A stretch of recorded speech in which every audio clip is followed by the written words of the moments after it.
Mutton নি দাদা? Mutton. তোমার কি মনে হয়? না দাম ছাড়া আর কি মটন তৈব। Mutton mutton.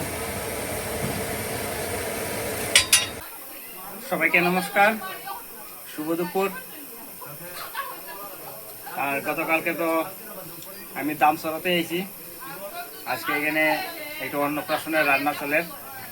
তো এই মাত্র রান্না শেষ করলাম, অনেক কিছু রান্না করলাম। তো সবটা রান্না কি কি রান্না করছি আমি আপনারা দেখাইনি। তো এখন যেহেতু একটু অবসর আছি, ভাবলাম একটু আপনার সাথে শেয়ার করি।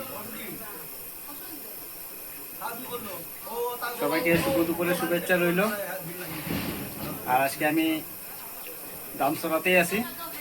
তো গত বছরও এই বাসাতে একটি অনুষ্ঠানে রান্না করে গেছিলাম, বিয়ের অনুষ্ঠানে রান্না করছিলাম। তো এইবার অন্নপ্রাশনে রান্না করতেছি। আর রান্না করতে গিয়ে একটু একটু পান খাইতে হয়, খুব ভালো লাগে আমার। পান খাইবেন?